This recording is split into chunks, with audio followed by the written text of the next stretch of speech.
Nous sommes à Saint-Michel-sur-Orge, dans la société SMAC, spécialisée dans la distribution de matériaux en éco-construction. Ici, M. Baril réalise des mesures comparatives sur différentes maquettes représentant les cloisons d'une habitation classique dans lesquelles passent des fils d'alimentation électrique. Le test démontre la forte présence de champs électriques émis par les gaines classiques sur 3 types de revêtements courants. Donc nous allons commencer les mesures. Donc on voit différents matériaux donc sur ce plateau. Donc on a ici un parement bois, un placo-style et ensuite sur le troisième un fermacelle. Sur le premier plateau, on tombe donc à 240 volts par mètre.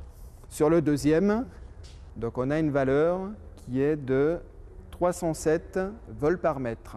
Et sur le troisième, donc on a une valeur qui est de 311 volts par mètre. Notre technicien réalise à présent ce test dans les mêmes conditions en installant cette fois-ci un tout nouveau type de gaine, la gaine flex-arrêt. Et là, le résultat est spectaculaire. On trouve donc une valeur cette fois-ci qui est donc de 1,9 volts par mètre. On a cette fois-ci une valeur qui est donc de 2 volts par mètre. Avec la gaine donc flex-arrêt, on trouve une valeur qui est de donc 1,7 volts par mètre.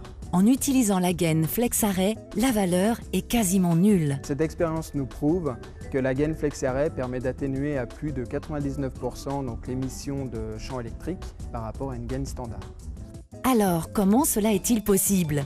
La réponse réside dans la fabrication de la gaine elle-même. Contrairement aux gaines classiques, la gaine flex-arrêt repose sur une technologie brevetée multicouche, dont l'une est électriquement conductrice qui empêche l'émission de champs électriques. Parce que ce sont bien les réseaux de fils électriques cachés derrière nos cloisons qui sont les émetteurs de ces champs électriques, ces tests nous démontrent la réelle efficacité de la gaine flex-arrêt sur leur atténuation dans notre environnement. Alors, la gaine flex-arrêt nous permettra-t-elle de dormir sur nos 2 oreilles à présent ?